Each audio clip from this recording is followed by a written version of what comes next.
चलिए, तो आज के क्लास में हम लोग समझने वाले हैं एब्डोमिनल पेन के बारे में। ठीक है, एब्डोमिनल पेन का ट्रीटमेंट कैसे करना है।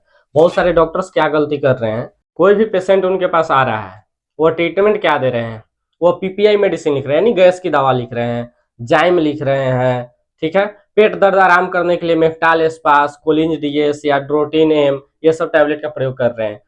तो यह सब टैबलेट का प्रयोग करके या दवा का प्रयोग करके हम लोग सिम्टम्स को रिलीफ कर सकते हैं, लेकिन पेट दर्द का रीजन क्या है, कारण क्या है, उस कारण को हम लोग दूर नहीं कर सकते हैं। ठीक है ना। तो चलिए हम लोग समझते हैं कि सबसे पहला कॉज क्या हो सकता है, पेट दर्द का कारण क्या हो सकता है।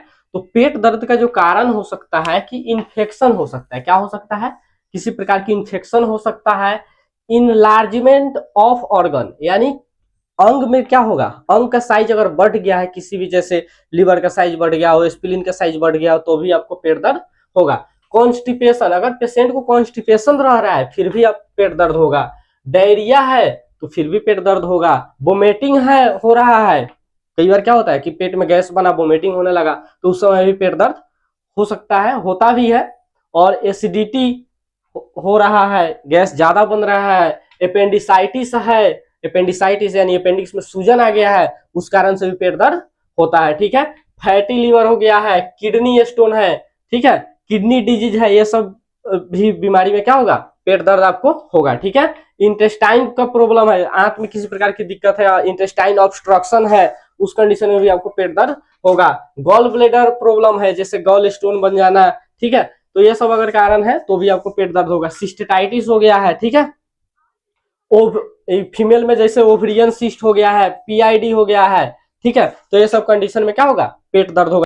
तो सबसे पहला चीज कि हम लोग को सही डायग्नोसिस करना है कि इसका रीजन क्या है, कारण क्या है इस पेट दर्द का। ठीक है, उसके लिए आप कुछ टेस्ट करा सकते हैं, जैसे यूएसजी होल एब्डोमेन करा सकते हैं, सीबीसी करा लेना है। सीबीसी अगर आप करा लेते हैं तो आपको इन्फेक्शन वगैरह का भी पता चल जाएगा, हीमोग्लोबिन का पता चल जाएगा। कई बार क्या होता है कि हीमोग्लोबिन की कमी के कारण भी पेट दर्द होता है। ठीक है, सीआरपी करा लेना है। सीआरपी जब कराइएगा तो इससे आपका स्वेलिंग का पता चल जाएगा कि बॉडी में सूजन वगैरह है या नहीं है।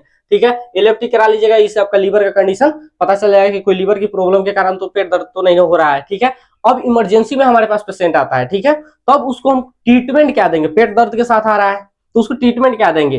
तो उसको ट्रीटमेंट इमरजेंसी में जब भी पेशेंट आ रहा है, बहुत ज्यादा पेट दर्द हो रहा है, पूरा बेचैन है, तो उस समय आपको, ठीक है, पेंटअप आईवी लगाना है। क्या लगाना है? पेंटअप आईवी लगाना है। ठीक है, उसके बाद आपको ड्रोटिन इंजेक्शन आता है, ड्रोटावेरिन इसका कंपोजिशन होता है, इससे क्या करना है, आपको आईएम लगा देना है। ठीक है, अगर दर्द इससे भी आराम नहीं हो रहा है, दर्द इससे भी आराम नहीं हो रहा है, तब आपको क्या करना है, डोमाडोल 100 mg इंजेक्शन आता है, ठीक है, जिसका कंपोजिशन की बात करें तो ट्रामाडोल होता है। इसको क्या करना है कि 100 ml एनएस में डाइल्यूट करके स्लो आईवी लगाना है। इससे क्या होगा कि सिम्टम्स रिलीफ हो जाएगा। उसके बाद आपको क्या करना है कि पेशेंट को टेस्ट लिखना है और टेस्ट कराइए, और टेस्ट के अनुसार ही सही डायग्नोसिस कीजिए और तब जाके आप ट्रीटमेंट दीजिए। टेस्ट के अकॉर्डिंग जब ट्रीटमेंट देंगे तो पेशेंट बिल्कुल ठीक होगा। अगर यह मेरा वीडियो अच्छा लगा हो तो लाइक कमेंट शेयर जरूर करें।